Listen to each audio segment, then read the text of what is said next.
Bitcoin rejected a key resistance level, and if that sounds interesting to you, make sure to continue watching this video.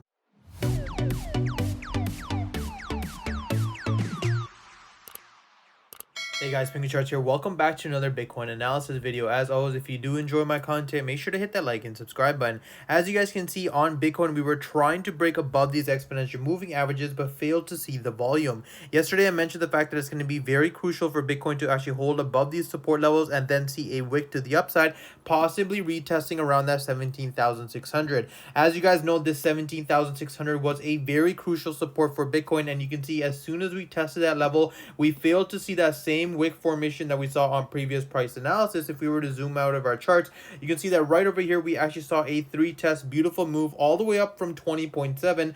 a lot of traders were expecting the fact that of course Bitcoin does consolidate at these levels, but I kept mentioning that this move right here was a huge move to the downside because of the fact that we were in oversold conditions. Then we saw that pullback. Ideally, this is the exact scenario that I was looking for from previously, but as soon as we saw that move to the downside, you can see that the bulls failed to take control of this level. There was no bullish volume. Of course, there was a lot of uncertainty with the market with FTX at the time, and that's why Bitcoin broke this beautiful support level and that continuation. But again, we had another opportunity on a daily support and still failed to break above with the exponential moving averages.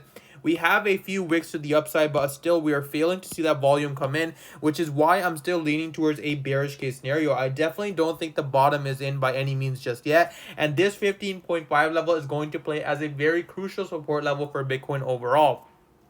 Ideally, if we do see another retest of the support level for a possible double bottom formation, then we can start looking for those long opportunities. But as of right now, we just have to wait and see how Bitcoin plays out. I don't think this necessarily is that retest opportunity. As you guys know, I only trade right off that support level once we hit that level, and we haven't seen that test other than this one test that we had previously.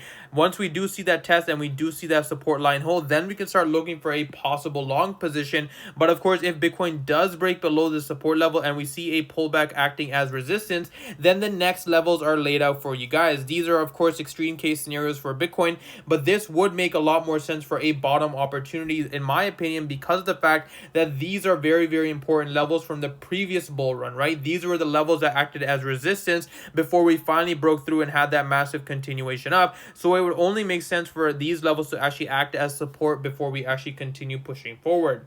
On the hourly time frames for Bitcoin right now, you can see that we are below the exponential moving averages. We do have a nice retest as resistance and that continuation, but we are just not seeing the volume that we were seeing previously in the markets, right? You can see right over here during the CPI data, we actually saw a huge bull run move all the way up, possibly breaking above that resistance level, but we just didn't see that follow through continuation. And again, we just had a slow bleed pattern pushing back to the downside, and it looks like Bitcoin will be staying in this consolidation for range for quite a bit. So this is why I don't suggest entering any sort of positions until we get that clean break below. In yesterday's video, I mentioned that it's going to be very crucial for Bitcoin to actually take these lows out right here around the 16.2. And of course, this doesn't mean that these are the lowest lows. It just means the fact that this acts as a decent support zone. You can see that Bitcoin did have this nice run up, had a pullback, and then the continuation. And once again, as we were dropping, we had the same sort of formation right over here. And now this is looking to become the third test. If you start to analyze these sort of formations between the 4 hours, this level breaking would indicate the fact that the bears are definitely ready to take control of this level, and we can possibly be looking for a double bottom formation on Bitcoin.